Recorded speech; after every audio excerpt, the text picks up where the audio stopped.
I'm Prospector's wife, Tara. Here's a little taste of my world. It's time for Prospector's Picky Pet Peeves on Rock 107. That's my wife, Tara, doing the intro for Picky Pet Peeves. I'm actually going to start with my wife, Tara, because my wife recently said something to me that made me just go, blah. Here's what she said. You're a little impossible.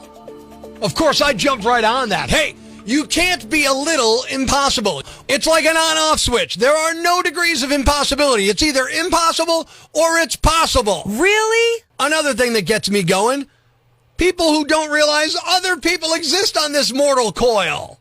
Yeah, I'm in line to get gas the other day, and all the pumps are full. So I get behind a woman who, just as I get there, is inserting her credit card into the gas pump.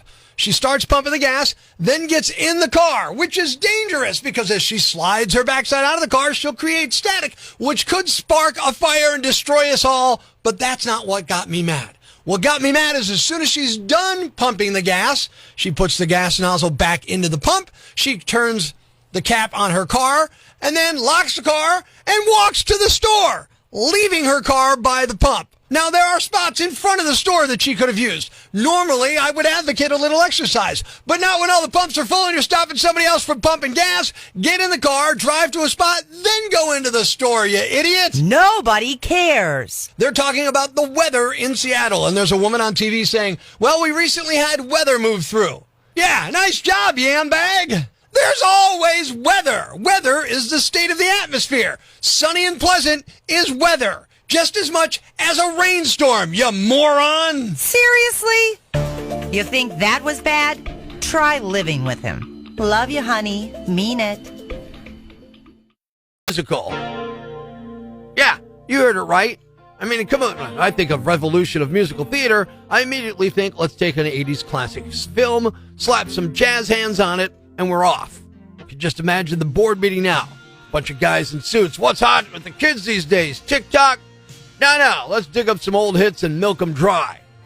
The producers, in their infinite wisdom, are saying we can't wait for a new generation to discover Purple Rain and for lovers of the original film and album to experience its power again. This time live. I can already see the tagline. Purple Rain, now with 3 times more tap dancing. I mean, look, Purple Rain was great, no doubt about it.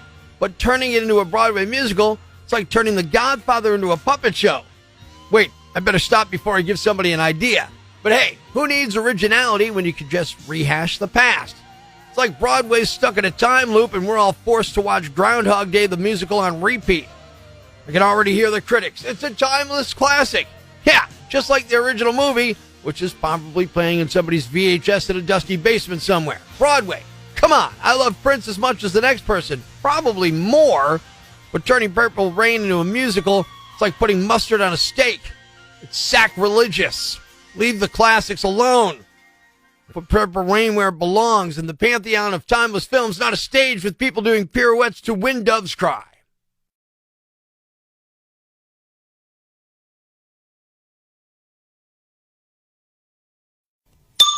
Breaking the news that's already broken.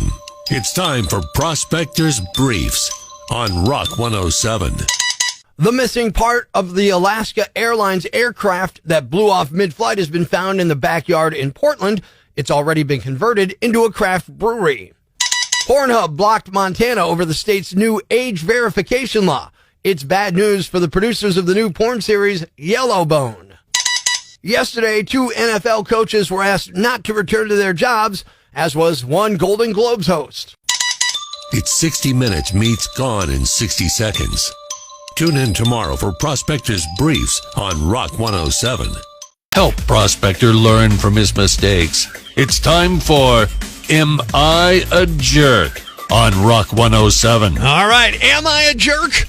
Last week, there's an SUV parked in my spot here at Rock 107, 2 days in a row.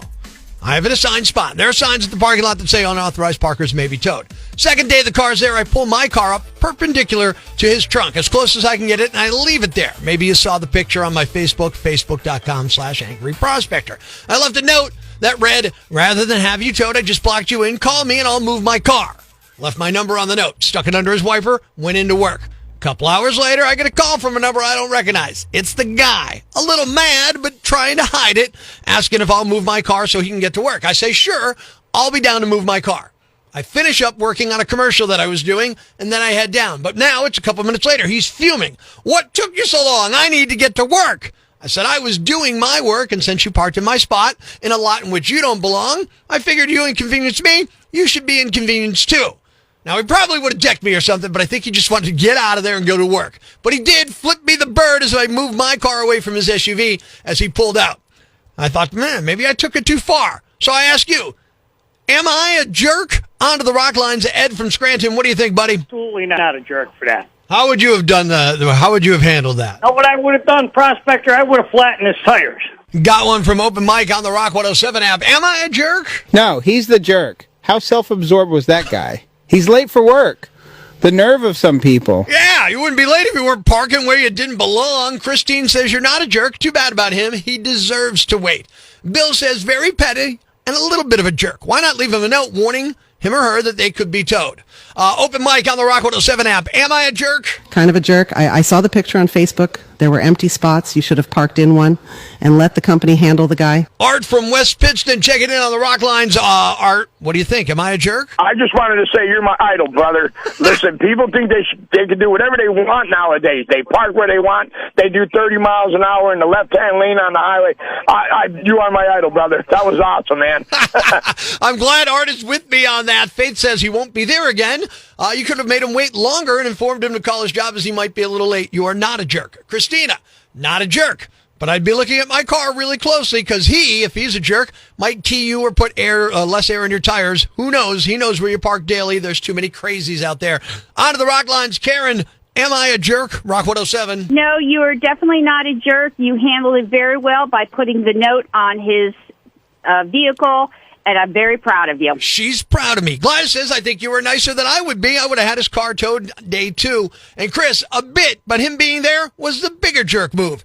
In the question today of am I a jerk for blocking a guy in who was parked in my spot 2 days in a row in a parking lot he didn't belong and then making him wait for me to come move it?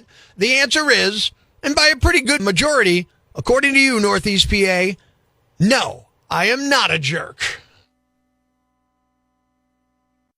It's time for the brighter side of Prospector on Rock 107. An animal shelter in Portland begged people to temporarily adopt its dogs last Friday because their pens were outdoors and it was supposed to dip below zero. People immediately showed up in droves, waited in line for hours, and took 120 dogs home with them. Thanks. We needed that. The brighter side of Prospector on Rock 107. You watched it back in the day, right? Good morning, I'm Rock 107's Prospector. The Sopranos is celebrating its 25th anniversary with a special collection available to stream on Max. You like the show? Well, here's the director cut of the producer's cut of the janitor's cut. Anthony Soprano, Detective Gaudioso, Essex County. I have a warrant for your arrest. Would you bring the whole county with you? We don't take any chances. Will you tell them he's got a medical condition? That this is his family doctor right here. Ask him. I told you people I didn't want any presents, Judge. Just a few kind words. Mr. Federal Attorney. That was my father's line every year. Can you really not be aware we've been building a RICO case against Tony Soprano? Feds are doing some digging over by Brantford Avenue. To have my health, to be in this beautiful spot with people that I love, I couldn't ask for more. Now wait, there's more. They're doing family reunion fan screenings in Los Angeles and New York City, special guest appearances, Soprano-themed snacks and trivia. Imagine sitting there, munching on a monster-shaped cookie, asking yourself, who ordered the hit on Polly Walnuts? And they've got a TikTok account dedicated to 25-second clips of every episode, because who needs character development when you can sum up Tony Soprano's therapy session in a dance montage? Are you too lazy to leave the couch? Well, good news. There's a Sopranos-inspired Italian sandwich available through Postmates in Los Angeles and New York, because nothing says organized crime like a sandwich delivered to your door. Here's more content than you can binge in a lifetime, and if you're still hungry, get a sandwich delivered. I hope they just don't start offering Sopranos-themed therapy sessions. Tell me about your mother, but do it in 25 seconds or less. Ladies and gentlemen, grab the kids, call your neighbors, and gather round the radio. It's now time to announce the winner of Prospector's Jam Bag of the Day, as decided by you at rock107.com. We uncover the most baffling, ridiculous, pathetic, cockeyed, laughable, preposterous blunders in the world of misdeeds. Nominee number 1. There's a temporary new exhibit at a large Bass Pro Shops in Leeds, Alabama. If you go to the aquarium, you might be able to see a naked man swimming with the fishes. Last Thursday night, a 42-year-old man named George Owens crashed his car into a pole in the parking lot of Bass Pro Shops, got out of his car, stripped off all his clothing, ran into the store, and did a cannonball into the aquarium. Later, he walked over and stood under a waterfall. Naturally, the other shoppers were stunned. Police showed up, and before they caught him, he jumped into the water a second time, then slipped, fell, and knocked himself unconscious. It's unclear if he was on something or he had a breakdown, but he was being evaluated at a hospital for mental issues, then booked into the jail. He's charged with public lewdness, disorderly conduct, resisting arrest, assault on a police officer, criminal mischief, and reckless endangerment. Nominee number 2. An old man in Long Island, New York, messed up and tried to reheat his Taco Bell in the microwave while it was still in its aluminum wrapper.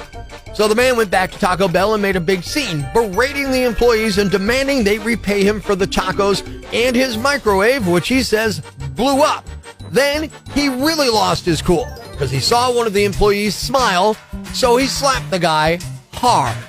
And the winner is the man who slapped a Taco Bell employee because his microwave exploded while he was reheating his tacos. You are the Yam Bag of the Day, and we'll move on to Friday's Yam Bag of the Week competition.